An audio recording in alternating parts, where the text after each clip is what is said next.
Өөх үлээ. Өчигдрийн чиний бичсэн уулуурхайн ослын талаар нийтлэл их сайн болжээ. Зөндөө олон амжилт авсан байна. Чанс сурах зүйл их байна да. Баримт нотлогоотой яг үнэн мэдээлэл болохоор л хүмүүс тэгэж их шуурж байгаа байхгүй юу? Угаасаа амиа алдсан ажилчдын ар гэр, цаад байгууллагаас нь ил болгоогүй баримтууд эдгээр чинь зүгээр л мэдээ биш. Монгол хүний амь насны тухай яригдж байгаа байхгүй юу? За ойлголоо тарах. За тий. За үүлээ. Дээр нийтлээ чи нийтлсэн юм уу? Тэгсэн. Яа наац тэрэл.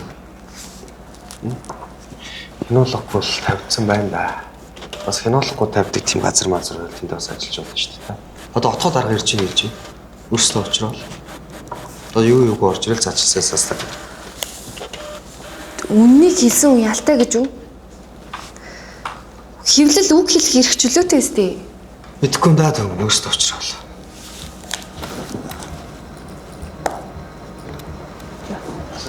Сайн байна уу та?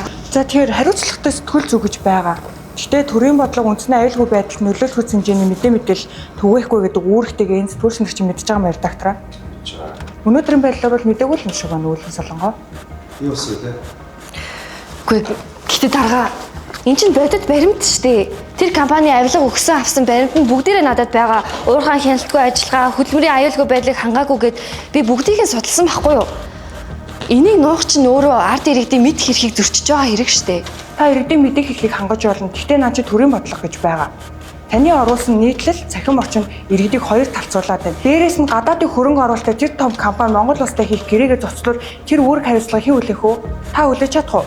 Редакцийн хувьд бол хүлээж чадахгүй шүү. Тэгэхээр редактораа сэтгүүлчийнхаа бичсэн мэдээллийг заавал редакторлол. Өөрөө чадахгүй байгаа бол дараагийн нийтлэлүүдээс жахуулаа би бүгдийн нэг хүчлээ өөрөө хийх болно шүү. За ойлголоо тарах. Үнэн бодит зүйлийг нууцлах хэрэгтэй гэж үү? Мэдхгүй даа. Одоо өөрөө л очролж тээ. Тэгээд хэвлэл зогссон уу? Тийм ээ. Хэвлэл зогссон ч гэсэн бидний дотроос үнэн ундарсаар ах болно.